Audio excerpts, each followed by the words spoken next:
If you don't know the answer to these 3 questions, don't write your video yet.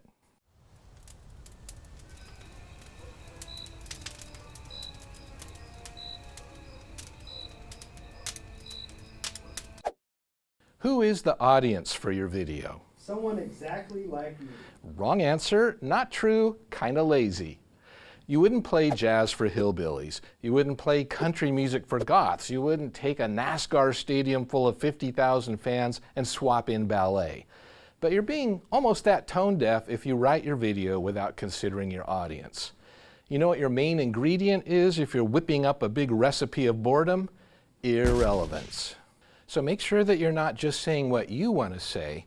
Make sure your content actually adds value for your audience. Who is the audience for your video? Everyone? Nope.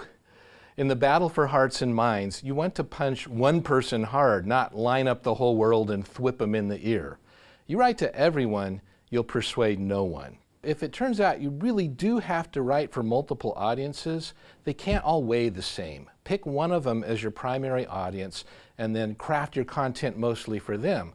If it turns out someone else benefits too, that's just gravy. What is your proactive communication objective? Okay, no one really talks like that. What I mean is, what should the viewer think, feel, or be able to do because they watched your video? Every video should either empower the viewer with knowledge or bond them to you or your brand. At home, if you're trying to persuade someone else to take out the garbage, your style will totally differ depending on whether you're talking to your spouse or your teenager. Same for video, you frame your content depending on who you're talking to. Making a video involves a lot of creative choices, but if you have this flood of ideas and even external suggestions, how do you choose among them? Well, answering these first 2 questions gives you a filter. So I just got this great idea, right? But would my audience like it? It seems very clever, but does it support the communication objective? If the answer to either of those questions is no, that idea has got to go. What you want is ideas that earn 2 yeses.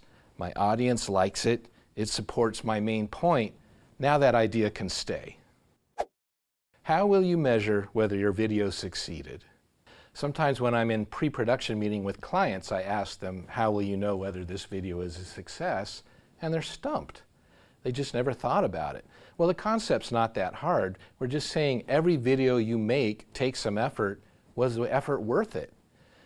So before you start your video, decide in advance what criteria you will use to tell you whether it worked. And the criteria have to be objective and measurable, like these examples on the screen. Now, no video should be fire and forget. Once you release your video, go back, check your metrics, see how you did. Knowing how you did sets you up for more success with the next video.